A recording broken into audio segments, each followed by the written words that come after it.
நமः. ஹரி ஓம்.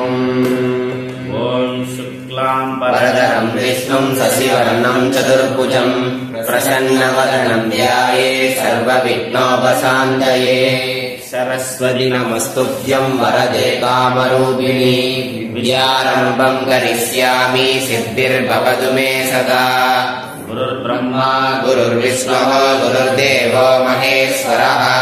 குரு சாக்ஷாத் பரபிரம்மா தஸ்மை ஸ்ரீ குரவே நமः. ஸ்ருதி ஸ்மிருதி புராணானாம் ஆலயம் கருணாலயம் நமாமி பகவத்பாதம் சங்கரம் லோகசங்கரம். சங்கரம் சங்கராச்சார்யம் கேசவம் பாதராயணம். சூத்ரபாஸ்யக்ருதௌ வந்தே பகவந்தௌ புனః புனः. ஈஸ்வரோ குருராத்மேதி மூர்த்திபேத விபாகினே व्योमवत्याप्तदेहाय दक्षिणामूर्तये नमः. ओम सदाशिवसमारम्भाम् शङ्कराचार्यमध्यमाम् अस्मदाचार्यपर्यन्ताम् वन्दे गुरुपरम्पराम्. ज्योतिर्मयम् शान्तमयम् प्रदीप्तम् विश्वात्मकम् विश्वजितनिरीशम् अद्यन्त्यशून्यम् सकलैकनाथम् श्रीविश्वकर्माणमहम् नमामि. ओम ज्ञानानन्तमयम् देवम् पञ्चकृत्यपरायणम् सर्वव्यापिनमीशानम् विश्वकर्माणमाश्रयेत्. ओम सहना भवतु सहनौ भुनक्तु सह वीर्यम् करवावहै. तेजस्विनावतीतमस्तु मा विद्विषावहैः. ओम शान्ति शान्ति शान्तिः. हरि ओम. நமோ விஸ்வகர்மனே. நமோ விஸ்வகர்மனே. நேற்றுக்கு நம்ம பார்த்தோம் ஸ்காந்த மகா புராணம்.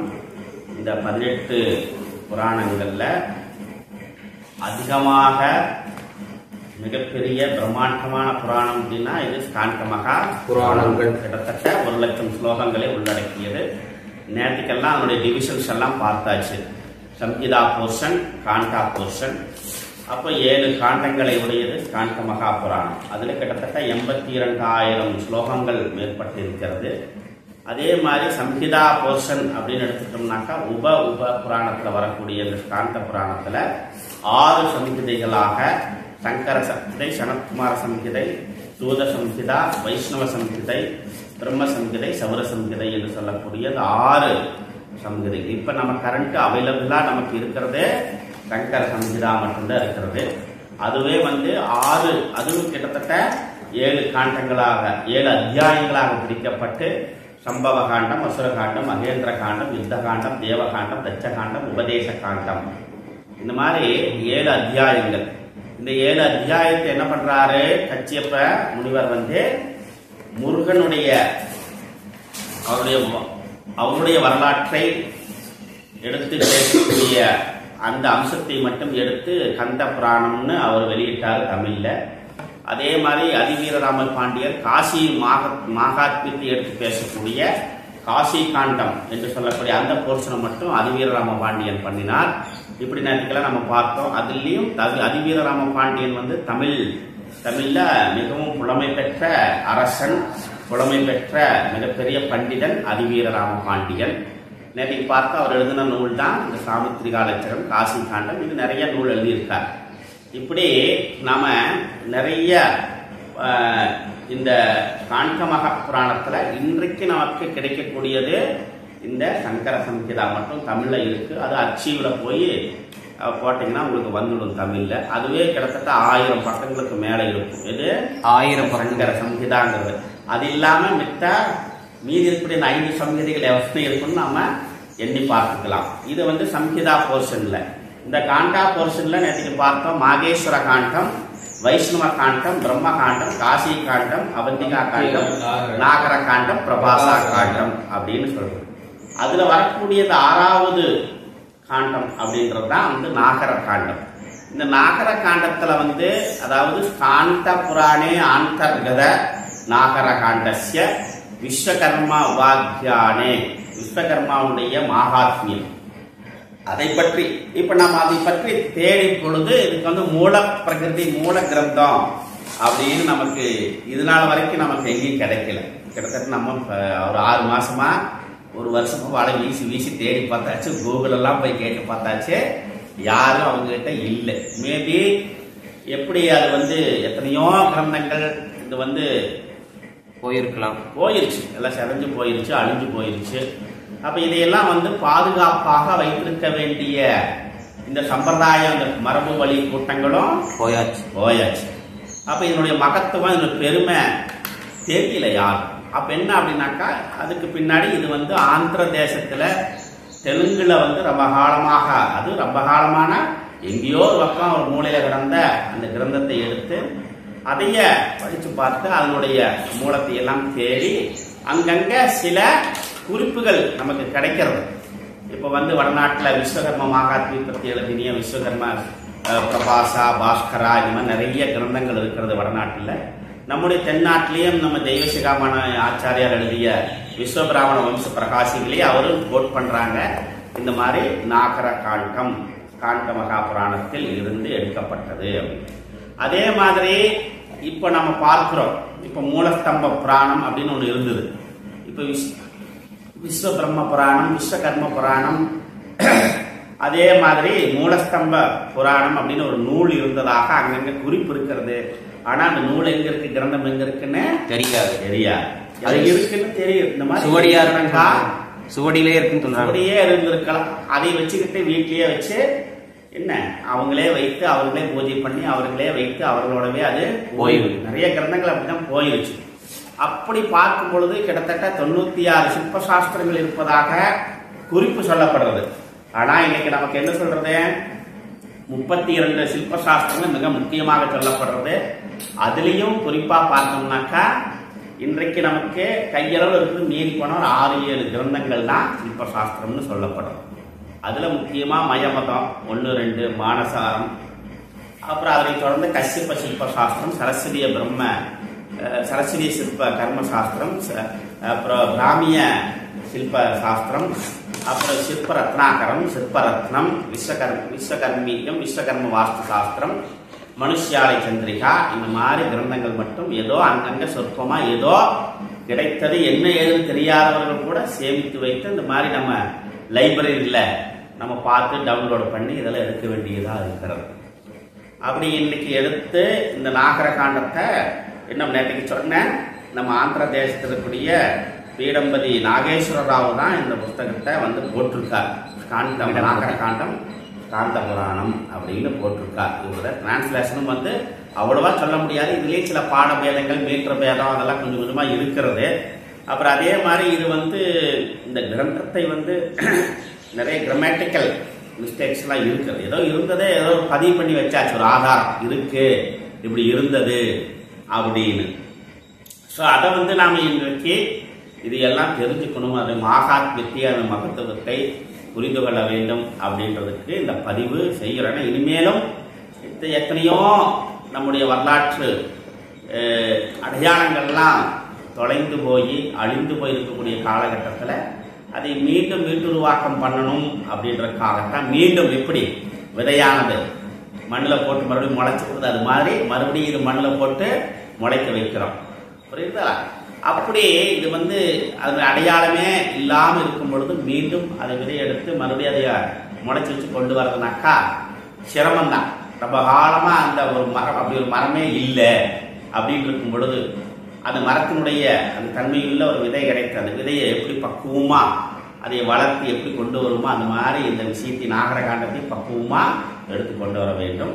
அதே மாதிரி இது மூல கிரந்தத்துல இன்னும் மோதிலால், பனாரஸ் அங்கெல்லாம் சர்ச் பண்ணி பார்க்கணும். கிட்டத்தட்ட சர்ச் பண்ணியாச்சு, எல்லா கிரந்தம் டவுன்லோட் பண்ணியாச்சு. பட் இது மட்டும் எக்ஸப்ட் இது மட்டும் மிஸ்ஸிங். எல்லா காண்டம் இருக்கு, நாகர காண்டம் மட்டும் எங்கேயும் கிடைக்காது. ஏன் கிடைக்கல அப்படின்னா மேபி ஏதாவது இருக்கலாம், அது என்னெல்லாம் சொல்ல முடியாது. எத்தனையோ கிரந்தங்கள் காஞ்சி மகாபெரியவரே நிறைய கிரந்தத்துல வாங்கி எரிச்சிருக்காரு. அப்படிலாம் இருக்கும் பொழுது சில விஷயங்கள்லாம் வந்து நம்ம எது இன்னும் சொல்ல முடியாது. ஏன்னா பாதுகாக்க வேண்டியது நம்மளுடைய பொறுப்பு, கடமை, பொறுப்பு இதெல்லாம் வந்து அப்போ அதை பொக்கிஷமா பாதுகாக்க வேண்டும். நம்ம என்ன பண்றோம், காலையில எழுந்திருக்கிறோம், சாப்பிட்றோம், வேலைக்கு போறோம், வாரோம், அப்புறம் மறுபடியும் சாப்பிட்றோம், மறுபடியும் தூங்குறோம். இதுதான் அப்ப நமக்கு பின்னாடி நம்முடைய இந்த இனத்துடைய மரபுகளும் மாண்புகளும் மகத்துவங்களும் பெருமைகளும் எப்ப யார் இதெல்லாம் காப்பாத்துறது? யார் கொண்டு வர்றது? மக்களுக்கு என்னன்னு தெரியாது. உனக்கு வந்தா என்ன, எனக்கு வந்தா என்ன? இன்றைக்கு நான் வாழணும், இன்றைக்கு நான் வாழணும். நல்ல வீடு வேணும், நல்ல பங்களா வேணும், கார் வேணும், பைக் வேணும், ஸ்கூட்டர் வேணும், செல்போன் வேணும், கம்ப்யூட்டர் வேணும், பெரிய டிவி வேணும் வீட்டில். இது இருந்தா நிறைவான வாழ்க்கை, இது இருந்தா நிறைவான போதுமான வாழ்க்கை வாழ்ந்து கொண்டு இருக்கிறோம். அதுக்கப்புறம் அதையெல்லாம் எதுக்கு யோசனை பண்ணணும்? அதையெல்லாம் எதுக்கு நான் திங்க் பண்ணணும்? அதையெல்லாம் நான் எதுக்கு திங்க் பண்ணணும்? அது ஆகிரகாலம் இருந்தா என்ன, போனா என்ன, வந்தா என்ன, அதை பத்தி நான் திங்க் பண்ணி அதனால எனக்கு என்ன பிரயோஜனம்? நல்ல சாப்பாடு கிடைக்குது, ஒரு பிரயோஜனம் கிடையாது. இதை பத்தி நான் திங்க் பண்ணி ஒரு பிரயோஜனம் இல்லை. அது எதுக்கு நாம திங்க் பண்ணணும், மண்டை குடஞ்சிக்கணும், இது எதுக்கு நம்ம செய்யணும் அப்படின்னாக்கா? அப்ப எப்படி அப்படின்னாக்கா, விதையில்லாத மரம் முளைக்காது. அதே மாதிரி அடையாளம் இல்லாத ஒரு இனம் பிரயோஜனமே இல்லை. நாளைக்கு என்ன ஆகுனாக்கா, இப்போ என் பையன் அப்படின்னு சொல்றதுக்கு என்ன உரிமை இருக்கிறது? நான் 10 மாசம் சமூக பெற்று வளர்த்து என் பையன். நாளைக்கு அப்படி மரபு இல்லை, அப்படி மரபே இல்லாம போயிடுச்சுன்னா எங்க சொந்த பந்தம், எங்க பெற்றோர், எங்க பிள்ளை, எங்க அவன் பாடு தெரிய ஒண்ணுமே கிடையாது. ஆடு மாடு கூட நம்ம ஒரு அம்மா ஆடு மாடு கூட கண்டுபிடி கூட அப்படி மோந்து பார்த்து முட்டிக்குது, முத்தம் கொடுக்குது. நாளைக்கு இந்த சமூகம் என்ன ஆகும்? நாளைக்கு சதிஞ்சு போயிடும். அப்ப என்ன, இது ஒரு காட்டு மிராண்டி கூட்டமா போயிடும். கலாச்சாரம் இல்லை, நாகரிகம் இல்லை, பண்பு இல்லை, பணிவு இல்லை, அடக்கம் இல்லை, ஒழுக்கம் இல்லை அப்படின்னு என்ன ஆகும்? அதற்காகத்தான் இந்த மனிதம். இது என்ன மனிதனா பிறக்கிறதுக்கு இது என்ன? இது ஒரு மிருகம். இது பிறக்கும் போது ஒரு மிருகம். இந்த மிருகத்தை என்ன பண்றது? ஷேப் பண்ணி மனித மிருகம் தான் அது, புரியுதா? அந்த மனித மிருகத்தை என்ன பண்றோம்? ஷேப் பண்ணுது வேதம், புரியுதா?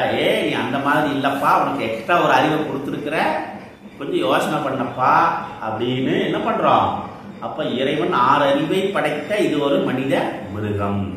அப்ப இந்த மனித மிருகம் என்ன பண்ணோம்? நாம ஒழுக்கம், ஒழுக்கத்தோடு, அப்புறம் என்ன விவேகம், வைராக்கிய, சமதமாதி இத்தியாதி குணங்களோடு இருக்கணும். அதனால அஷ்ட துஷ்குணங்களை களைந்து விட வேண்டும். காமம், குரோதம், மோகம், மதம், ஆச்சரியம், ஈர்ஷை, டம்பம் என்று சொல்லக்கூடிய 8 வித அஷ்ட குணங்களை எடுத்துடணும். அப்ப அதெல்லாம் இருந்ததுன்னா இது ஒரு மனித மிருகம். அப்ப மனித மிருகம் என்ன ஆகணும்னாக்கா, மனிதமாகணும். முதல்ல மனிதமாகணும், அப்புறம் மாமனிதன் ஆகணும், அப்புறம் மாமனிதனாக என்ன ஆகணும்? அப்புறம் தெய்வமாக வேண்டும். அது இது தெய்வமா இருக்கிறது. அப்ப என்ன ஆகுது? 5 புலன்களோடு உட்பட்டு அது ஆசை வயப்பட்டு மறைந்திருக்கிறது, மிருகமாயிருச்சு. எல்லாம் மிருகமாயிருக்கும். ஒரு சில நேரத்துல எல்லாருமே பல பேர் ஆயிட்டாங்க, மிருகம் ஆகிடுறோம். அப்ப அதை கண்ட்ரோல் பண்ண முடியல. அப்ப அந்த அகங்கார புத்தியானது, ஆணவ புத்தியானது, அது என்னது, இந்த கௌரவம் சொல்லக்கூடிய அந்த புத்தியெல்லாம் என்ன பண்ண உள்ள நம்மளை மிருகமாக்கி கொண்டே இருக்கும். அப்ப அந்த மிருகத்திலிருந்து நம்ம தப்பணும் அப்படின்னாக்கா என்ன பண்ணணும்? சாஸ்திரம் படிக்கிறதா, சாஸ்திரத்தை நாம துணை கொள்ள வேண்டும்.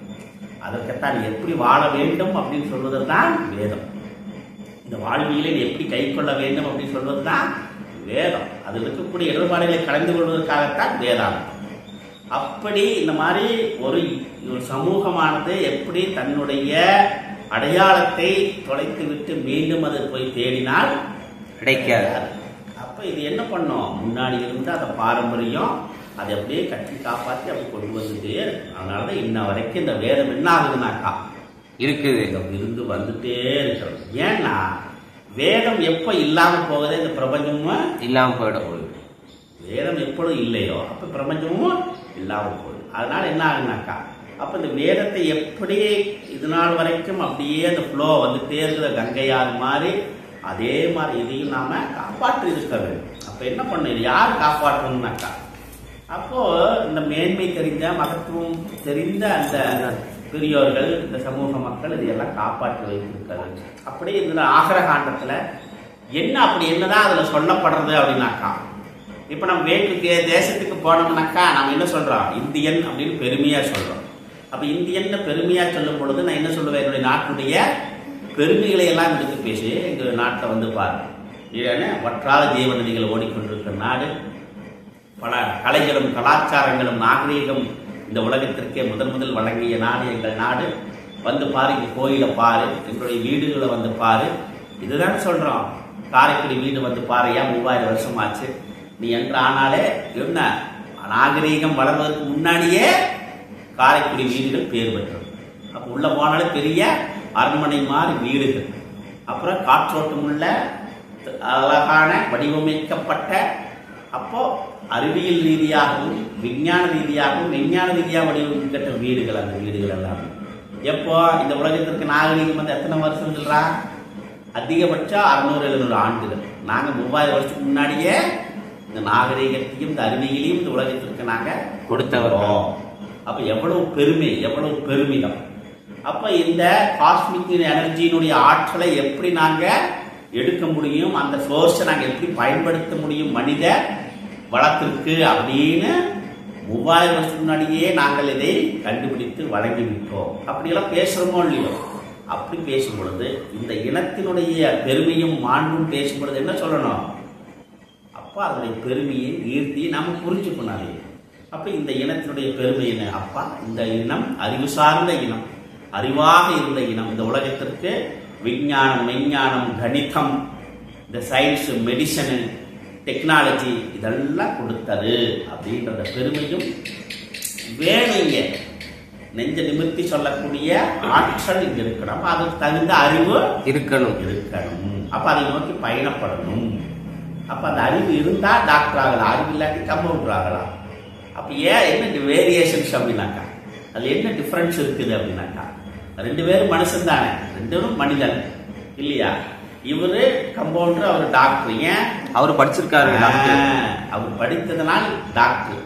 இது படிக்கல, கொஞ்சம் படிச்சிருக்குது, புரியுறதுல வேரியேஷன் இல்லைங்க. அவர் வந்து அது பிசி கோட்டால வந்தது, எம்பிசி கோட்டால வந்தது அப்படின்னு சொல்றோம். அவர் வந்து படிச்சிருக்காரு. அப்ப எந்த அளவுக்கு அறிவு இருக்கிறதோ அந்த அளவுக்கு அவன் உயர்ந்த நிலையில் பெறுகிறான்.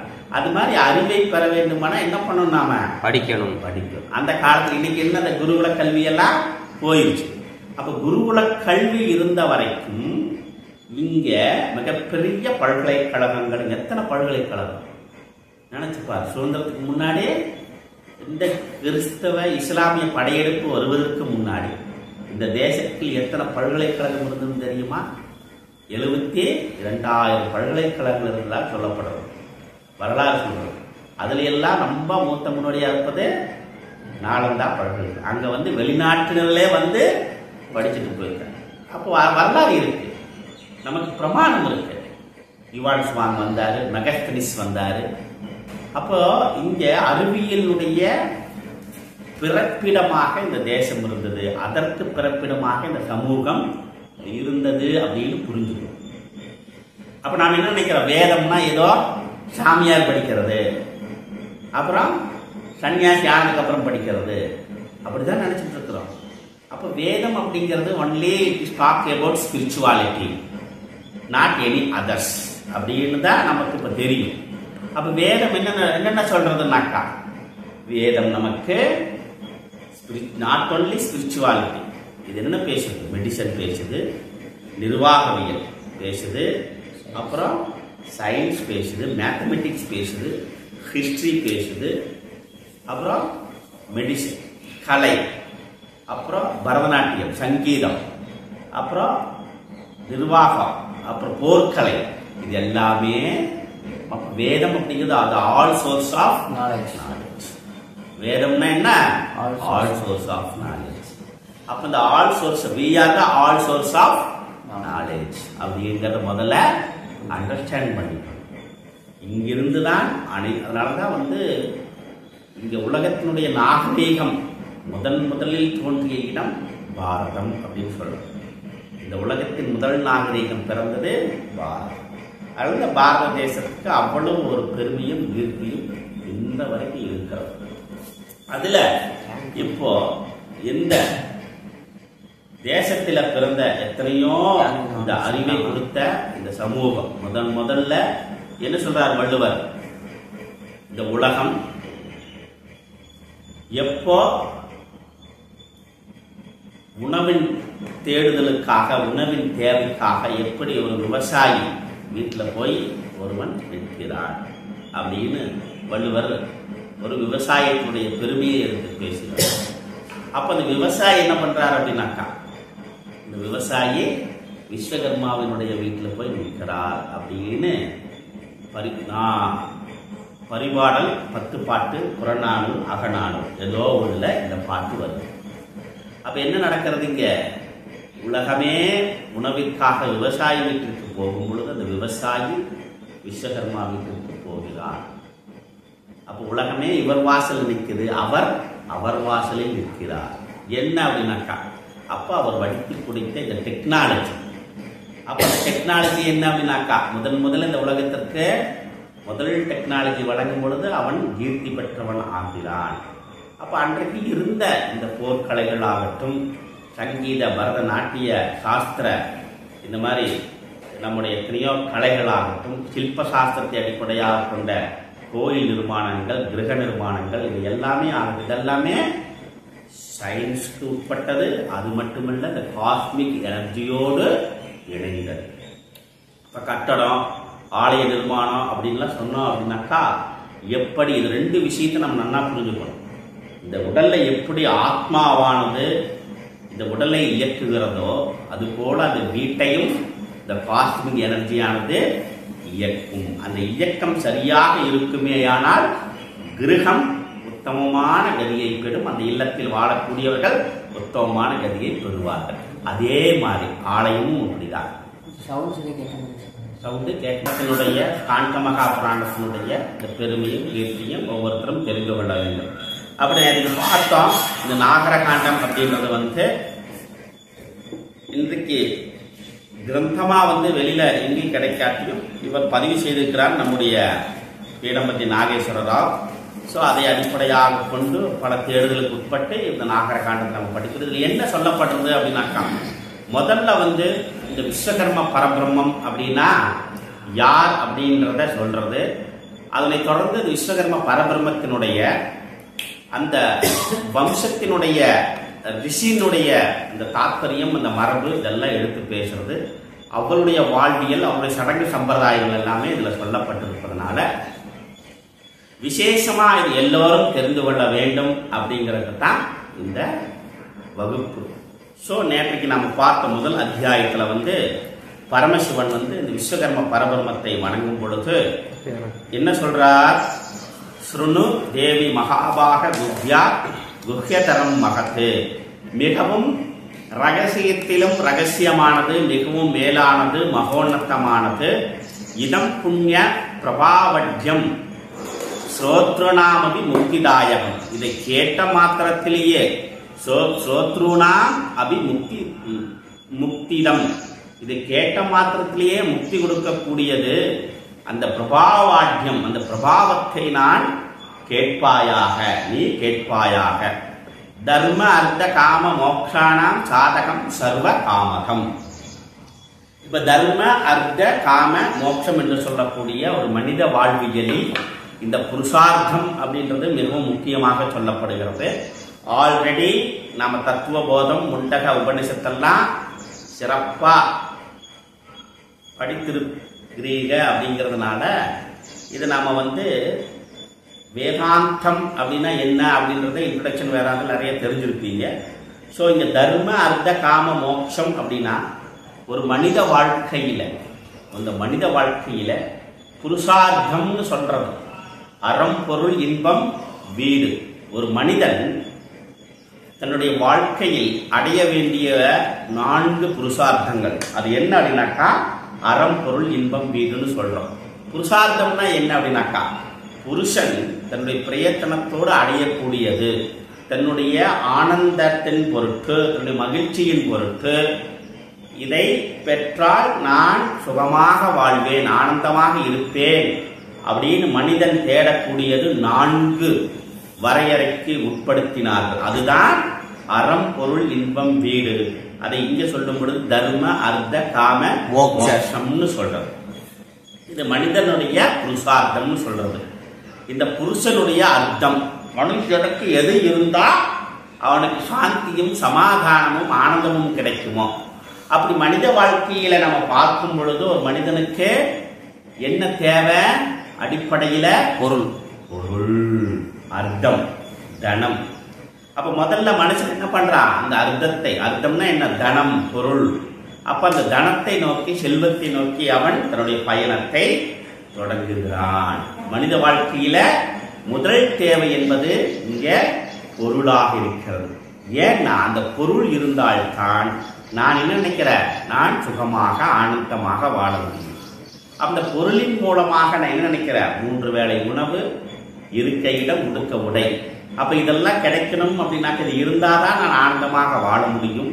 அப்ப இது வேணும் அப்படின்னா எனக்கு பணம் தேவை. அப்ப மனிதனுடைய முதல் தேவை எதுவாக இருக்கிறது, பணம். சரி, அடுத்தது இது எதன் பொருட்டு அப்படின்னாக்கா, இது இந்த பணம் எதன் பொருட்டு, காமம். காமம்னா நீங்க ஆசை.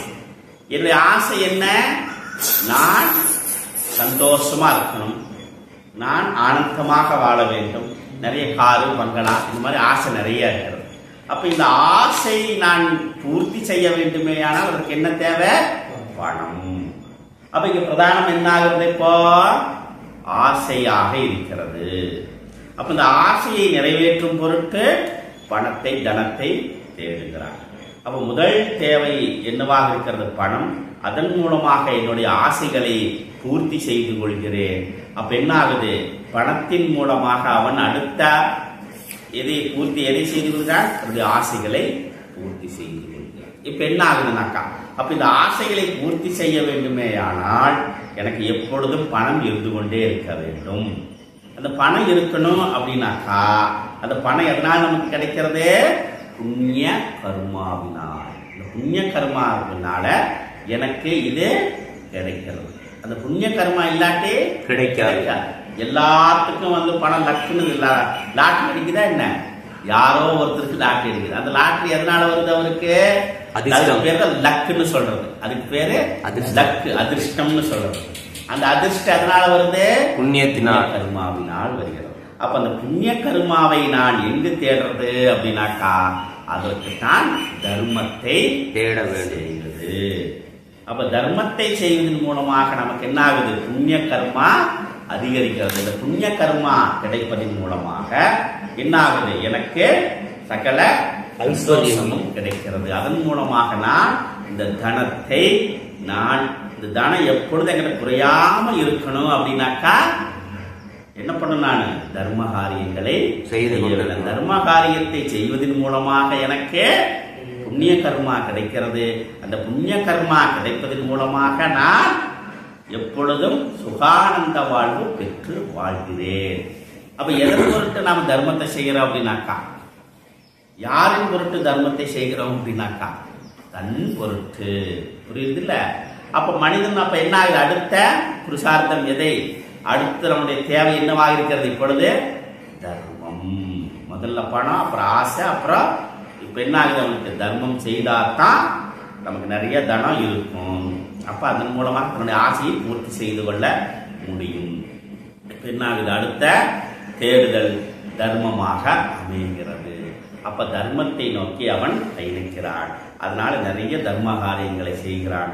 அதன் மூலமாக என்ன ஆகுது, இந்த சுழற்சியானது தர்மத்தை செய்ய செய்ய புண்ணிய கர்மா செய்ய வாழ்க்கையில பொருளாதார வளர்ச்சி இருந்து கொண்டே இருக்கிறது. பொருளாதார வளர்ச்சி இருப்பதனால் இவன் சுகானந்த வாழ்வு வாழ்கிறான். இது போயிட்டே இருக்கிறது. இப்ப இது வரைக்கும் ஓகே, இது வரைக்கும் ரைட். அகம் ஆஹா ஆனந்தமா இருக்கேனே, நல்லா இருக்கிறேனே, ஒன்றும் பிரச்சனை இல்லை. ஆனா என்ன ஆகுது, எல்லாமே இருக்கிறது, ஆனா தூக்கம் மட்டும் வரமாட்டேங்குது. அப்பதான் சிக்கல் வரும். எல்லாமே இருக்கே, நல்லா சாப்பிட முடியல. எல்லாமே இருக்கே, எனக்கு மனசுல ஒரு இனம் புரியாத ஏதோ ஒரு தாபாக்னி, ஒரு ஏக்கம், ஒரு தயக்கம், ஒரு மயக்கம், ஏதோ ஒண்ணு உள்ள எனக்குள்ள ஒரு இனம் புரியாத ஒரு சோகமானது என்னை வாட்டிக்கொண்டு, அது என்னன்னு என்னால சொல்ல முடியல, என்னன்னு அதே என்னால அதை நிர்ணயம் செய்ய முடியல. அப்படி ஒரு காலம் வருது. எல்லாம் இருக்கு, பஞ்சமத்தை வாங்கின தூக்கம் வரல. அப்ப இதுக்கு என்ன காரணம் அப்படின்னு யோசிக்கிறான். பரீட்சிய லோகான் கர்மசிதான் நாஸ்திய கிருத கிருதேன தத் விஞ்ஞானார்த்தம் ச குரும் ஏவ அபிகச்சே ஸ்ரோத்ரியம் பிரம்மனிஷ்டம். எந்த விஞ்ஞானம், இந்த விஞ்ஞானத்தை அறிமுகப்படுத்து. எதனால இது எனக்கு இந்த சூழ்நிலை வருகிறது, எதனால எனக்கு இந்த பிரச்சனை வருது, எதனால எனக்கு இந்த மாதிரியான சோகம் வருகிறது, எல்லாமே இருக்க. அப்ப இங்க சாந்தியும் சமாதானமும் நிம்மதியும் இல்லை. அப்ப சாந்தியும் சமாதானம் நிம்மதியும் இல்லை அப்படின்றது பொழுது என்ன ஆகுது?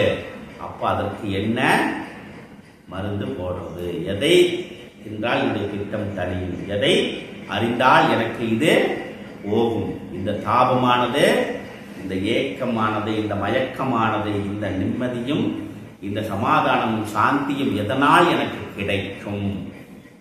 பணத்தினால கிடைக்கல, ஆசையினாலும் கிடைக்கல, தர்மத்தினாலும் கிடைக்கல, எதனால் அது கிடைக்காது? அது சாந்தியும் நிம்மதியும் அதனால கிடைக்காது. அப்ப எதனால் கிடைக்கும்? அப்ப அதை நோக்கி என்ன ஆகுது? அதுக்கு பேரு தான் பந்தம்னு சொல்றோம். அதுக்கு பேரு பந்தம். அந்த பந்த நிவர்த்தி செய்வது மோட்சம், அதிலிருந்து விடுபடுவது மோட்சம். அப்ப இந்த எனக்கு நிம்மதி வேண்டும், சாந்தியும் சமாதானமும் வேண்டும், மனதில் இருக்கக்கூடிய இனம் புரியாத இந்த துக்கத்தை களைய வேண்டும், எனக்கு வாழ்க்கையில் எந்த பிரச்சனையும் இருக்கக்கூடாது, என் வாழ்க்கையில துன்பத்தையே நான் அனுபவிக்கிறேன், அப்ப இதிலிருந்து நான் விடுபட வேண்டும் அப்படின்னாக்கா இதை நிவர்த்தி செய்ய அப்ப என்ன நமக்கு மோட்ச. அப்ப இதிலிருந்து விடுபட வேண்டும் அப்படின்னா அப்ப என்ன ஆகுது? அப்ப அவனுடைய அந்த சாதனுடைய அடுத்த தேடுதல் என்னவாக இருக்கிறது? மோட்சம். அடுத்தது வீடு. இப்ப அறம் பொருள் இன்பம் முடிந்து என்ன ஆகுது? அவனுடைய தேடுதல் அடுத்தது வீட்டை நோக்கி பயணம் ஆரம்பிக்கிறது. அப்ப அதன் மூலமாகத்தான் என்னுடைய இந்த பிரச்சனைக்கு தீர்வு கிடைக்கும். அப்ப மோக்தும் இச்சா. அப்ப அந்த இச்சை யாருக்கு இருக்கிறதா அவருக்கு முமுட்சுன்னு பேர். யாருக்கு இந்த இச்சையானது இருக்கிறதா அந்த இச்சை அவனுக்கு முமுட்சுன்னு பேர். ஏன்? மோக்தும் இச்சா, மோட்சத்தில் விருப்பம் உள்ளவன் முமுட்சு, அவன் சாதகன் என்று சொல்லப்படுகிறான். அப்ப இந்த சாதகன் அப்ப இந்த மோட்ச பிராப்தியை பெறும் பொருட்டு அதற்கு என்ன சாதனம், எது இருந்தா அந்த மோட்சத்தை நான் பெற முடியும், அதுதான் அதை நோக்கித்தான். அப்போ அதற்கு எது நமக்கு சாதனம் அப்படின்னாக்கா ஞானம் சாதனம்னு சொல்லணும். அப்ப நாம் என்ன பண்றா? இந்த முன்னாடி இருக்கக்கூடிய அந்த அறம் பொருள் இன்பம் தர்ம அர்த்த காமம் இந்த மூன்றுக்கு நாம் என்ன பண்றோம்? எவ்வளவோ தர்ம காரியங்களை செய்கிறோம், யாக யஜ்ஞ கர்மங்கள் செய்கிறோம், நிறைய பிரார்த்தனை பண்றோம், இறைவனுக்கு அபிஷேக ஆராதனை செய்கிறோம். இதன் மூலமாக எனக்கு நிறைய புண்ணியங்கள் வருகிறது. அந்த புண்ணியத்தின் மூலமாக நான் சுகாதானந்த வாழ்வு பெற்றுக்கொண்டிருந்தேன். அப்படி இருந்தும் எனக்கு இங்க முடியல, சமாதானம் இல்லை, என்னால முடியல. ஒரு காலகட்டம் வருது, எப்படிப்பட்ட மனிதனா இருந்தாலும் இந்த வாழ்க்கை எனக்கு போதும், இந்த வாழ்க்கை எனக்கு வாழ்ந்துட்டேன், இனிமேல் இந்த வாழ்க்கையே வேண்டாம் அப்படின்னு ஒரு தீவிரமான ஒரு வைராக்கிய சிந்தனை எண்ணமானது ஏற்படும். போதுமடா இந்த வாழ்க்கை, செத்து செத்து எத்தனை நாளைக்கு தான் பிழைக்கிறது, இனிமேல் என்னால சாகவே முடியாது.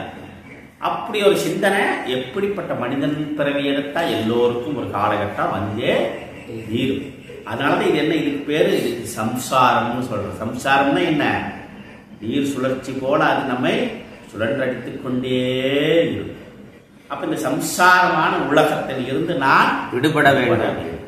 அதற்கு மோட்சத்தை நோக்கி நான் பயணப்படுகிறேன். அப்ப என்ன ஆகுது? மோட்சம் நோக்கி பயணம். மோட்சம் எதனால கிட்டும் அப்படின்னாக்கா ஞானத்தினால். எந்த ஞானத்தினால் கிட்டும் அப்படின்னாக்கா, அப்ப எந்த ஞானத்தினால் கிட்டும் அப்படின்னாக்கா தன்னை பற்றிய ஞானத்தினால். உன்னை அறிந்தால் நீ அறிந்தால் உலகத்தில் போராடலாம். உன்னை நீ அறிந்தாயாக உனக்கு ஒரு கேடும் இல்லை, என்னை நீ கேட்கையாலே இது உபதேசித்தேன். அப்ப உன்னை நீ அறிந்து கொண்டேனேயானால் உனக்கு இந்த பிரச்சனையிலிருந்து தீர்வு, சாந்தியும் சமாதானமும் கிடைத்துவிடும்.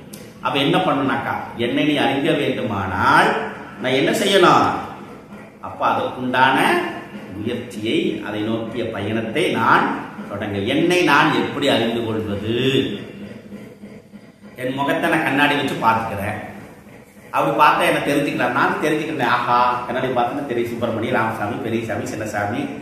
அப்ப என்னை நான் எப்படி அறிந்து கொள்வது அப்படின்னு சொல்றார். அப்ப சொல்றாரு, தன்னையும் தனக்கு ஆதார தலைவனையும் கண்டானே, பின்னை அத்தலைவன் தானாய் பிரம்மமாய் பிறப்பு தீர்வன், உன்னை நீ அறிந்தாயாகில் உனக்கு ஒரு கேடும் இல்லை, என்னை நீ கேட்கையாலே ஏது உபதேசித்தேனே அப்படின்னு கைவல்ய நவநீதம் பேசுறது. அந்த ரிஷி குரு சொல்றார், அப்பா உன்னை நீ தெரிஞ்சுக்கிட்டீங்கன்னா இது என்ன, நான் எப்படி தெரிஞ்சுக்கிறதுனாக்கா, அப்போ தன்னையும் தனக்கு ஆதார தலை. அப்போ முதல்ல என்ன பண்ணும், இந்த உன்னை நீ தெரிஞ்சுக்கணும்னா இந்த தேகத்தில் இருக்கக்கூடிய 3 தேகங்கள் என்ன என்ன, ஸ்தூல சூட்சும காரண சரீரத்தை அறிந்து கொண்டு, அப்புறம் அன்னமய பிராணமய மனோமய விஞ்ஞானமய ஆனந்தமய 5 கோஷங்களை நீ அறிந்து கொள்ள வேண்டும். அப்புறம் 5 கர்மேந்திரியங்கள், 5 ஞானேந்திரியங்கள், 5 பிராணங்கள், அப்புறம் அவஸ்தை ஜாக்ர சொப்ன சுசுப்தி.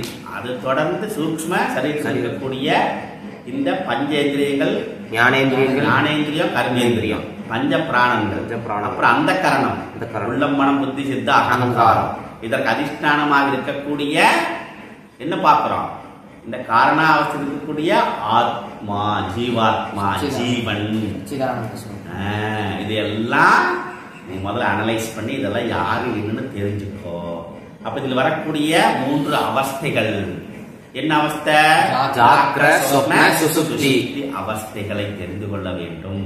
அப்ப 3 சரீரத்தையும் கடந்து 5 கோஷங்களையும் கடந்து 3 அவஸ்தைகளையும் கடந்து சச்சிதானந்த சுரூபமாக இருக்கக்கூடிய ஆத்மஸ்வரூபமாகவே நீ இருக்கிறாய் அப்படின்னு எப்படி உணர்ந்து கொள்கிறாயோ அப்போ உனக்கு எல்லாமே முடிஞ்சு. அதனை எப்படி சாமி தெரிஞ்சுக்கிறது, அதுதான் இங்க எல்லாம் தெரியுது, அதுதான் தெரியல. அப்ப என்ன பண்ணோம்னாக்கா அதை தெரிஞ்சுக்கிறதுக்கு அப்ப என்ன பண்ணோம், சிரவணம் மனன நிதித்தியாசனம். ஞானத்தை பெறுவதற்கு என்ன சாதனம்னாக்கா, கேட்பது சிந்திப்பது தெளிவது, கேட்டல் தெளிதல் சிந்தித்தல். இதை விட்டு வேற நான் அந்நியப்பந்த அயனாய் இருக்கிறது, வேறு மார்க்கம் உனக்கு இல்லையாது. அப்ப எதன் மூலமாக நான் கேட்கணும் சிந்திக்கணும் தெளியணும்னாக்கா, சாஸ்திர பிரமாணேன குரு வாக்கியேன. அப்ப சாஸ்திர பிரமாணத்தின் துணை கொண்டு குரு வாக்கியத்தின் துணை கொண்டு உன்னை நீ அறிந்து கொள்ள வேண்டும். சரி, இப்ப என்னன்னா தெரிஞ்சுக்கிட்டோம்னா என்ன, முதலில் என்ன சொல்றதுனாக்கா சாஸ்திரம் முதலில் இந்த பிண்டத்தை நீ அறிந்து கொள். அதேதான் இங்க வர்றாரு. என்ன சொல்றாரு, இந்த பிண்டத்தை நீ அறிந்து கொண்டு அப்புறம் அண்டத்தை அறிந்து கொள்வாயாக அப்படின்னு இந்த இடத்துல ஒரு வாக்கியம் சொல்றாரு. அண்ட பிண்ட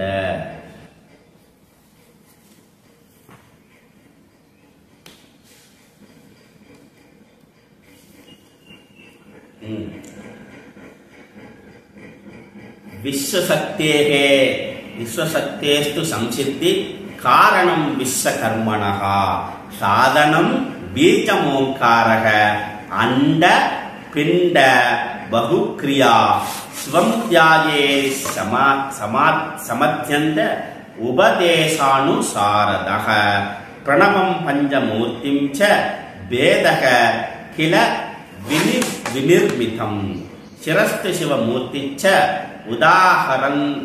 உதாஹரன் ததமூர்த்தி தது ஜனனி மூர்த்தி மந்தச்ச பிரணவம் பஞ்சவேததஹ. இது அப்ப இங்க என்ன சொல்றார், சாதனம் பீஜமோங்காரக அண்ட பிண்ட. இந்த அண்ட பிண்ட தத்துவத்தை நீ உணர்ந்து கொள்ள வேண்டும். இப்ப முதல்ல இந்த பிண்டத்தை நீ அறிந்து கொண்டேனால் அண்டத்தை அறிந்து கொள்வதற்கு சமமாகிவிட்டது. அப்ப என்ன ஆகுதுனாக்கா, இந்த இரண்டிற்கும் அந்த அண்டத்திற்கும் பிண்டத்திற்கும் எது ஆதாரமாக இருக்கிறதோ அதுதான் என்ன சொல்றது, இது ஜீவாத்மா, அது பரமாத்மா. இந்த 2 ஆத்மாவும் என்ன ஆகுது, ஐக்கிய ஞானத்தை பெறும் பொழுது இவன் என்ன பண்றார், அந்த முக்தியை பெறுகிறார். இப்ப திருவள்ளுவர் என்ன பண்றாருனாக்கா, அறம் பொருள் இன்பத்தோடு நிறுத்திட்டார். வீடு என்னாச்சு அப்படின்னாக்கா யோசனை பண்ணி பார்த்துருப்பார். வீட்டுக்கு இந்த மோட்சத்தை பெறுவதற்கு நிறைய வழிகள் கிரந்தங்கள் இருந்திருக்கிறது. அதனால அவர் என்ன பண்றாரு, நான் சொன்ன பிரகாரம் நீ வாழ்ந்தேனேயானால் அறம்பொருள் இன்பம் இதன் பிரகாரம் நீ வாழ்ந்தா அது உனக்கு கிடைக்கும், முக்தி தானா வரும் கிடைச்சோம். அப்ப அந்த மாதிரி வாழும் பொழுது என்ன ஆகுது, அதற்கு அடுத்ததாக அந்த படிநிலையை அவன் அடைவான். முதல்ல இந்த பிரகாரம் நீ வாழ்ந்தா அது தானா உனக்கு கிடைக்கும். எப்படி தானா கிடைக்கும்னாக்கா, உனக்கு எப்ப சித்த சுத்தி ஏற்படுகிறதோ, எப்பொழுது உன்னுடைய மனமானதே தூய்மை அடைகிறதோ, எப்ப சிஷ்யத்துவம் வருகிறதோ, அப்ப குருத்துவம் தானா வந்துவிடும். அதை சொன்னேன். நம்மிடம் சிஷ்யத்துவம் வந்தா குரு நமக்கு முன்னாடி உடனே வந்துடுவாங்க, வந்துடுவார். அப்படி இங்க என்ன பண்றாரு, இந்த தர்ம அர்த்த காம மோக்ஷானா சாதகம் சர்வ காமகம் இத சொல்லிட்டு அப்புறம் என்ன பண்றாரு, இந்த மாதிரி எந்த ஒரு சாதகம் தர்ம அர்த்த காம மோக்ஷானா சாதகம் சர்வ காமகம் அனைத்து அந்த சாதகன் இதை ஸ்ரோத்ருணாமபி முக்தி முக்தி இதம் முக்தி ஸ்ரோத்ருணாம் கேட்ட மாத்திரத்தில் இது முக்தியை கொடுக்க வல்லது. அப்படியாக இது இந்த சாதகன் இதை அனைத்தையும் அடைந்தவன் ஆகிறான் அப்படின்னு சொல்லிட்டு அப்படியே விஸ்வகர்மா ஆக்யாய லோகே பிரதீதஸ்ய மகாத்மனக பிரவக்ஷாமி சுனுஸ்வ தத் கதா அஸ்தி ஜகதாம் பூர்வே. இப்ப ஜெகத் சிருஷ்டியை பார்ப்பதற்கு முன்பாக இந்த சிருஷ்டியினுடைய ஆதார சக்தியாக இருக்கக்கூடிய அந்த சக்தி எப்படிப்பட்டது, அந்த எனர்ஜி எப்படிப்பட்டது, அந்த பரபிரம்ம ஸ்வரூபம் எப்படிப்பட்டது அப்படின்னு சொல்லும் பொழுது ந பூமிர் ந ஜலம் செய்வ ந தேஜோ ந வாயவஹ ந ச பிரம்மாண விஷ்ணுச்ச ந ச கிரகதாரகாஹ சர்வசூன்ய நிராலம்பே விஸ்வகர்மா ஜகத்பதிஹி. அப்ப விஸ்வகர்மா ஜகத்பதி. ஜகத்பதினா என்ன? பதினா தலைவன். இப்ப ஜகத்திற்கெல்லாம் தலைவனாக விளங்கக்கூடியவன் யாரு? விஸ்வகர்மா. அவர் எப்படிப்பட்டவர்? சர்வசூன்ய நிராலம்பம். அப்ப சர்வசூன்யமாக இருக்கக்கூடிய எது சர்வசூன்யம் அப்படின்னாக்கா, சர்வசூன்யம்னா என்ன? சூன்யம்னா என்ன? எதுவுமே இல்ல, தெரியல. சூன்யம்னா என்ன? தெரியல. சூன்யமா இருக்குப்பா, எனக்கு ஒண்ணுமே தெரியல அப்படின்னா என்ன ஆகுது? அப்போ எதுவுமே இல்லாத எனக்கு தெரியல அப்படின்னு ஒருத்தருக்கு தெரியுது இல்லையா? எனக்கு தெரியல அப்படின்றதே ஒருவர் பார்க்கிறார், தெரியுது இல்ல, பாக்குறாரு இல்ல, அந்த தெரியல அப்படின்னு தெரியுது இல்லையா ஒருத்தருக்கு, அவர்தான் விஸ்வகர்மான்னு சொல்ற. சர்வசூன்ய நிராலம்பம். அப்ப என்ன பண்றேன்னா, கண்ணை மூடுறேன், பாக்குறேன், அப்படியே அனலைஸ் பண்ணி பண்ணி பண்ணி பண்ணி பார்த்துட்டு போயிட்டே இருக்கிறேன். போயிட்டே இருக்கும்போது ஒரு காலகட்டம் வரும், ஒரு லிமிட்டேஷன் வரும் பொழுது அதுக்கப்புறம் ஒண்ணுமே தெரியலையே, ஒரே சூன்யமா இருக்கிறது, இதுக்கு மேல என்ன பண்றது, இதுக்கு மேல எங்க போறது அப்படின்னு ஒரு அந்த வேதாந்த விசாரம் பண்ண பண்ண பண்ண என்ன ஆகுது, கடைசி எங்கிட்ட போய் ஒரு இடத்துல நிக்கி. அப்படின்னே குருகிட்ட கேட்கிறேன், எல்லாம் சூன்யமா இருக்கிறதே, ஒண்ணுமே தெரியலையே அப்படின்னாக்கா, அந்த சூன்யத்தையும் பார்க்கிறாய் இல்லையா, அவனே அவன் அப்படின்றார். இப்ப என்ன ஆகுது, இது பேனா இங்க இருக்கு, இப்போ இல்ல. இந்த இருக்கு இல்ல அப்படிங்கிற ஒரு இருப்பானதே இருக்கிறது. அந்த இருப்பு தன்மையை தான் என்ன சொல்றது, விஸ்வகர்மா. அதனாலதான் என்ன ஆகுது, அப்போ இருப்பதென்றும் இல்லை என்றும் சொல்வார்க்கு ஒரு இருப்பு ஒன்று இருக்கிறது, அந்த இருப்பைத்தான் இங்க விஸ்வகர்மா அப்படின்னு. அப்ப என்ன ஆகுதுனாக்கா, இந்த உலகம் சிருஷ்டியாவதற்கு முன்பு சர்வசூன்ய நிராலம்பமாக இருந்த காலகட்டத்தில் அது எப்படி சர்வசூன்ய நிராலம்பம் அப்படின்னாக்கா, நான் பூமி பிருத்திவி கிடையாது, ந ஜலம் நீர் கிடையாது, ந தேஜக அக்னி இல்ல, வாயவக வாயு இல்ல. அப்புறம் என்ன ஆகுது, பிரம்மா விஷ்ணு ருத்ரன் சந்திர தாரகன் எதுவுமே இல்லை. அவர் எங்க இருந்தாரு, எதுவுமே இல்ல இல்ல. அப்ப எதுவுமே இல்லாம சர்வசூன்யம், எதுவுமே இல்ல இல்லையா, எதுவுமே இல்ல அப்படின்றது சூன்யம். அப்ப அந்த சூன்ய சுரூபமாக அந்த சூன்யத்தை எது நிலை கொண்டிருக்கிறதோ, அந்த சூன்யத்தை எது நிலை கொண்டிருக்கிறது, நான் தான். இப்ப நான் கண்ணை மூடுறேன், எனக்கு ஒண்ணுமே தெரியல, ஒண்ணுமே இல்லை எனக்கு. இப்போ கண்ணை மூடிட்டா எதுவுமே இல்லை கிடையாது, இரவு இல்ல, பகல் இல்ல, சூரியன் இல்ல, சந்திரன் இல்ல. இப்ப கண்ணை மூடி நல்லா தூங்குறேன், தூங்கும்போது உனக்கு என்ன இருக்கிறது, ஒண்ணும் கிடையாது. தூங்கிட்டீங்கன்னா உடல்ல மறந்துட்ட, மனசு இல்ல, எல்லா இந்திரியங்களும் அடங்கி விட்டது, நல்லா தூங்குற.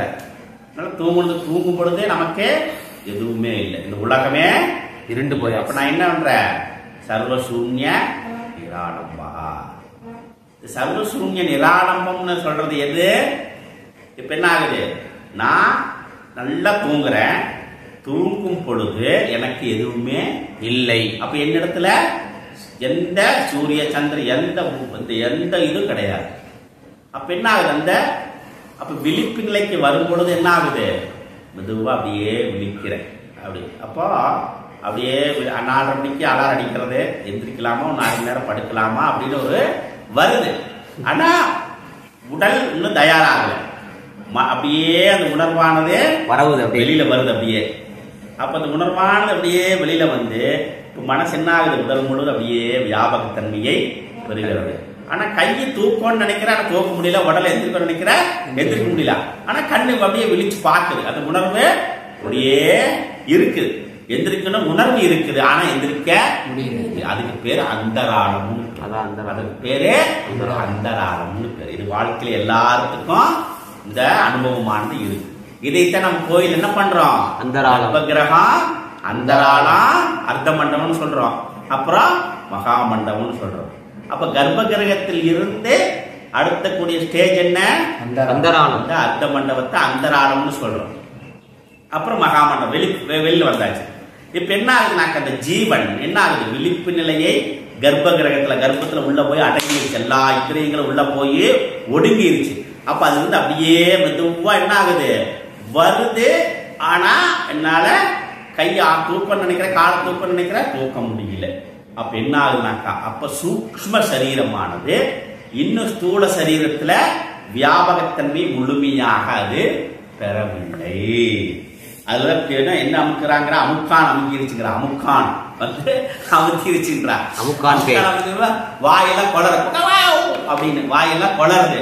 ஆனா என்னமோ சொல்ல வர்றாரு, சொல்ல முடியல. ஏன்? அப்ப அந்த சூக்ஷ்ம சரீரமானது ஸ்தூல சரீரத்தோடு ஒன்னும் அட்டாச் ஆகல. அப்ப என்ன ஆகுது? அது உள்ள போய் ஒடுங்கி இருக்குது. அப்ப வெளிப்பட்டு இந்த பாடியோட அட்டாச் ஆகும். அதனாலதான் என்ன ஆகுனாக்கா நல்லா தூங்குறவங்கள எழுப்ப கூடாது. எதுக்கு சொல்றது? புரியுதா? நல்லா தூங்குறவங்கள எழுப்பாது, தூங்குறவங்களை எழுப்பாது. ஏன் சொல்றோம்? என்ன திடீர்னு போய் எழுப்பி விட்டீங்கன்னாக்கா அது என்ன உள்ள சிஸ்டம் வந்து ஹார்ட்வேர் என்ன ஆகுது? சாஃப்ட்வேர் கொலாப்ஸ் ஆகிடும். திடீர்னு நினைச்சு அப்ப என்ன ஆகுது?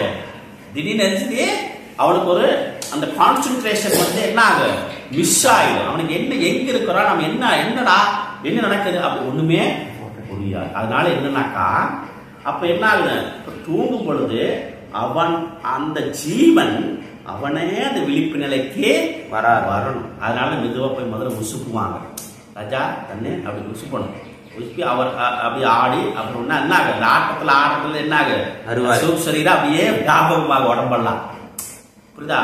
உடனே போய் உடம்பு கையை பிடிச்சி இழுத்து நிறுத்திட்டு வச்சுக்கா அன்பேலன்ஸ் ஆவாங்க. அன்பேலன்ஸ் ஆகிய இன்னும் சரீரம் வந்து ஸ்தூல சரீரத்துல அட்டாச் ஆகும். இப்ப வந்து நான் தூங்குறேன். இப்ப அன்னைக்கு அவங்க யார் தூங்குனது?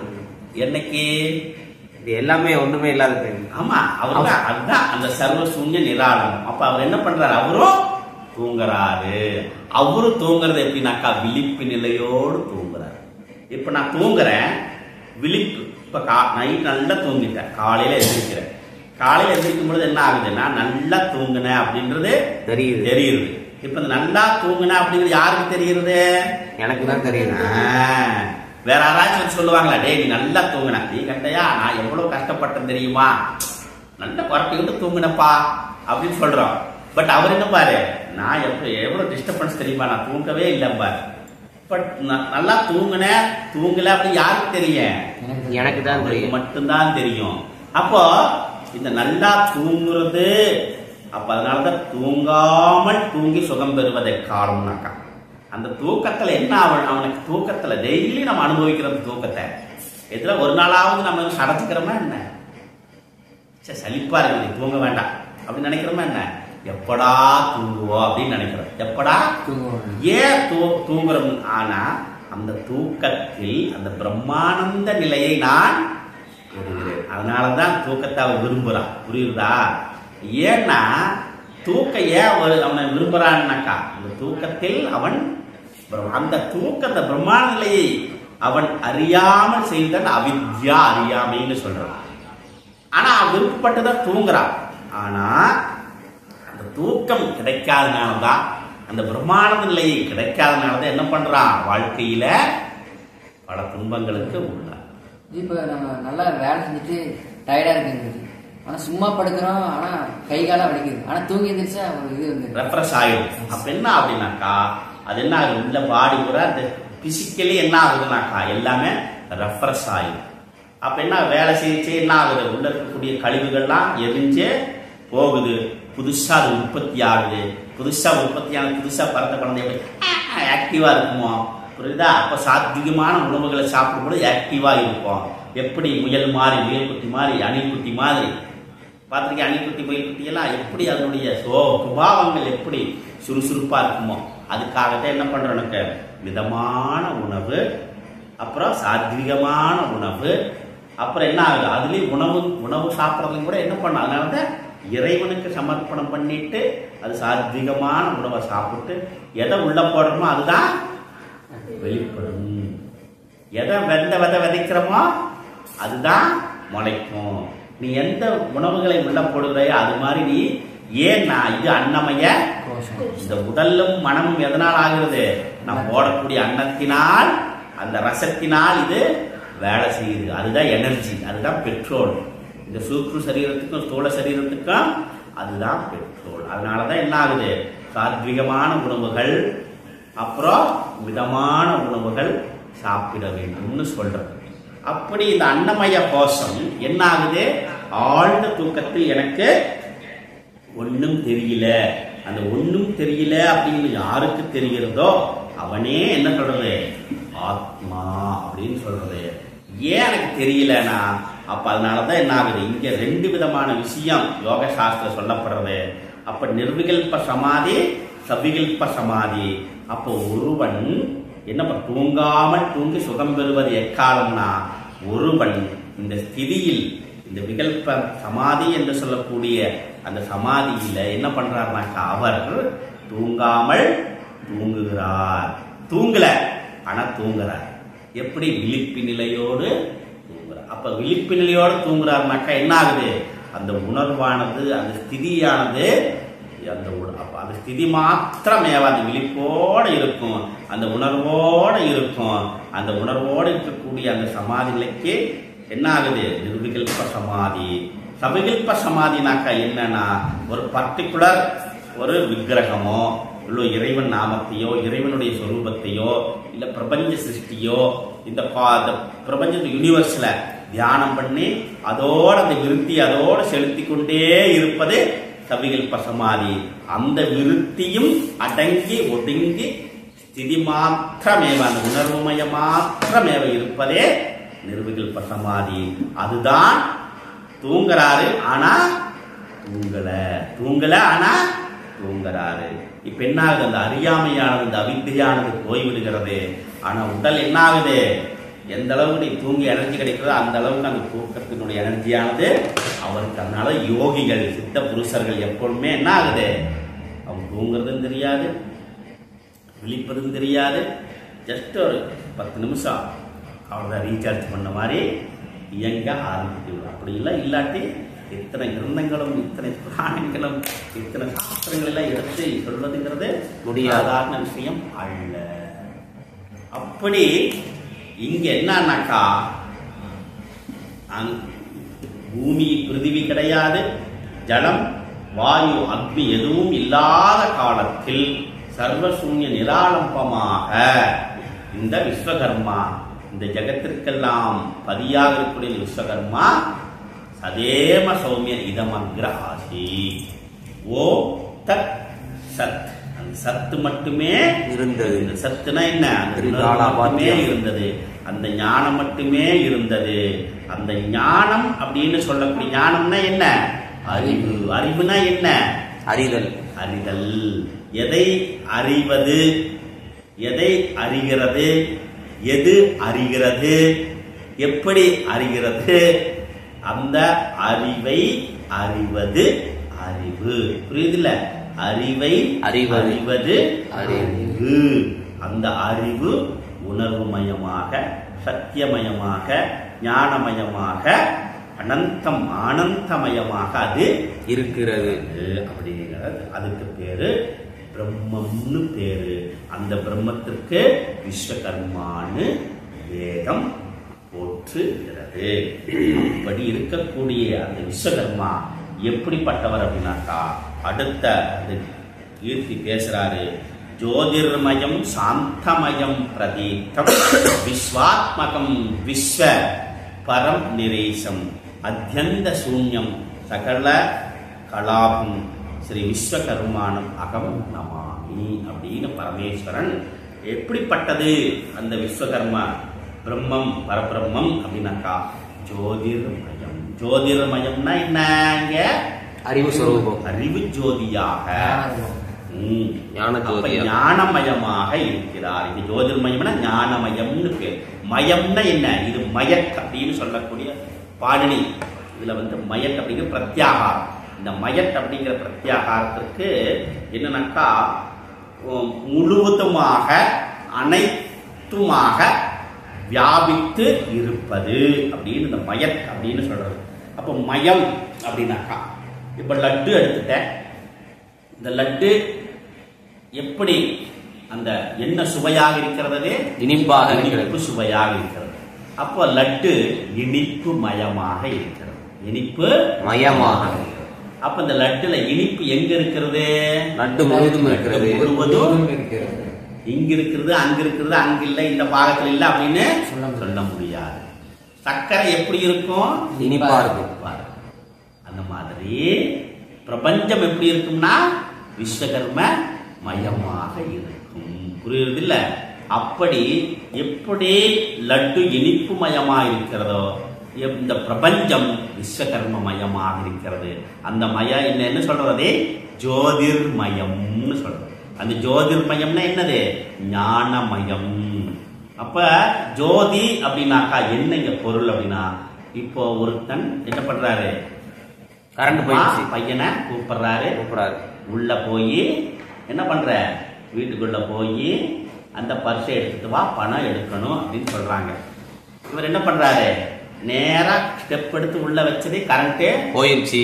அப்ப நேரம் என்ன பண்றாரு? உள்ள போனாரு. உடனே பர்ஸ் எடுத்துட்டு வந்துட்டாரு. அப்போ எப்படி வெளிச்சம் இல்ல, இருட்டு. அந்த இருட்டுல இவரு அந்த வீட்டுக்குள்ள போறாரு. அப்ப என்ன ஆகுது? இவரு எதை இயக்கியது?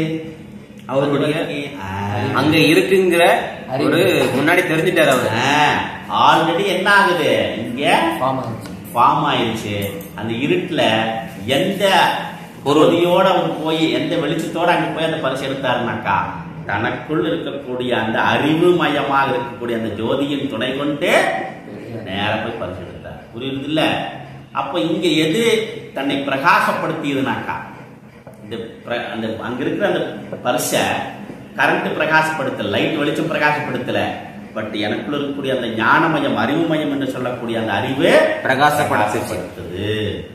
அப்ப அதுதான் ஜோதிர்மயம் சொல்றது. அதுதான் அறிவுமயம்னு சொல்றது. அதுதான் சிவமயம் என்று சொல்றது. அதுதான் பிரம்மமயம் என்று சொல்வது. இப்போ இந்த மயம் சர்வம் சதேவ சௌமிய இதமக்ர ஆசீத் ஏகமேவா அத்வதீயம். அது இரண்டல்ல ஒன்று அப்படின்னு சொல்றது. இரண்டை நாளை பார்க்கலாம். ஓம் பூர்ணமத பூர்ணமிதம் பூர்ணாத் பூர்ணமுதச்யதே பூர்ணஸ்ய பூர்ணமாதாய பூர்ணமேவாவசிஷ்யதே.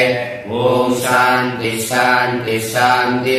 ஹரி ஓம் ஸ்ரீ குருப்யோ நமः. ஹரி ஓம்.